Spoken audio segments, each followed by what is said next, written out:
Avoid being seen as a shiksa, Jewish traditions and customs. Learn more about this term for non-Jewish women.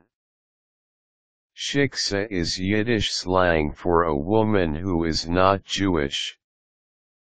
It is always pejorative, and is most often used in reference to a non-Jewish woman who is partnered with a Jewish man. The pejorative aspect of the word is probably due with the fact that according to traditional Jewish law, someone is considered Jewish only if he was born of a Jewish mother.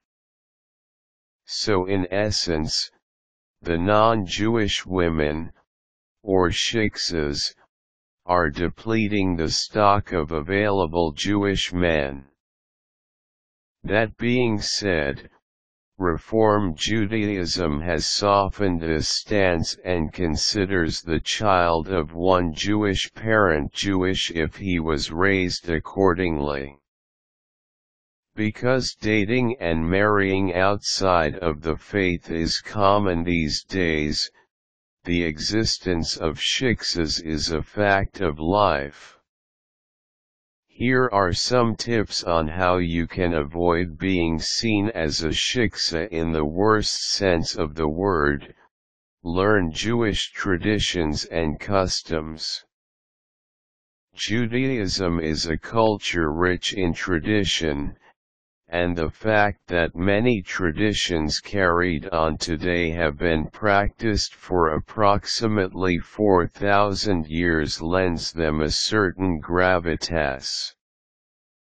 Learn about Shabbat, the weekly day of rest, the Jewish holidays and high holy days. Explore the Torah and the cycle of the Torah. Over the course of a year, the full Torah is read. Explore Jewish dietary laws and the Jewish calendar. Learn of the ceremonies that mark rites of passage, such as the Bar Mitvah that acknowledges the transition from childhood to adulthood. Learn of Jewish ethnic divisions, largely Ashkenazim and Sephardim, each of which has unique traditions of its own. Learn to say Kiddush. Kiddush is the act of sanctifying the Jewish Sabbath or a Jewish holiday by saying blessings over kosher wine.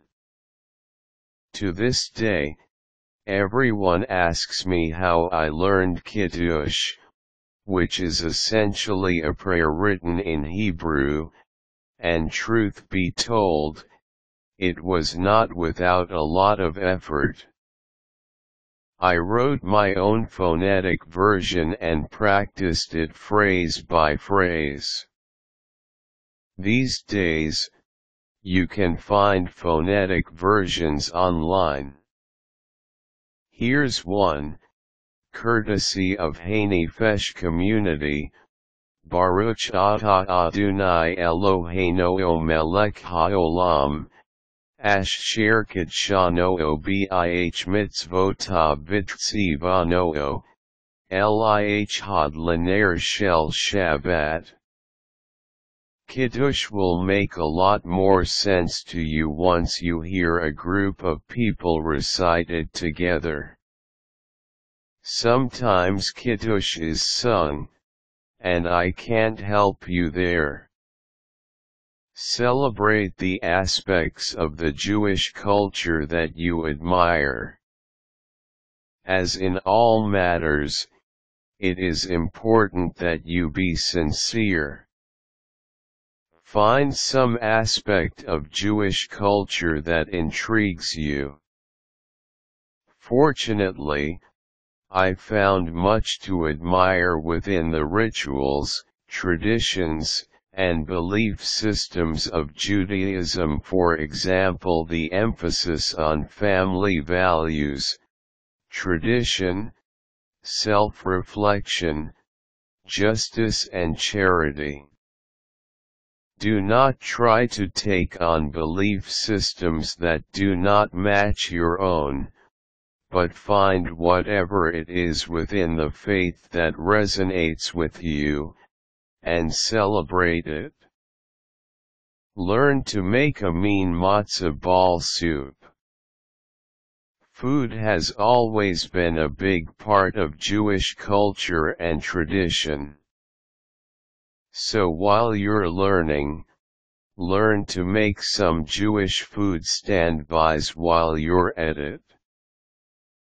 Find a Jewish grandmother who will show you how to make matzah ball soup the long way. It's a lot of work, but worth it. Whatever you do, use schmaltz for the matzah balls. Anything else and you will rightfully be branded a shiksa forever. To this day I like to call my matzah ball soup Shiksa Soup, which I can get away with because it's good. Remember, it's hard to dislike someone who can make the perfect latke. If you learn to honor the Jewish customs and culture that, as a shiksa, you are theoretically co-opting, anyone who calls you this term is really just a schmuck.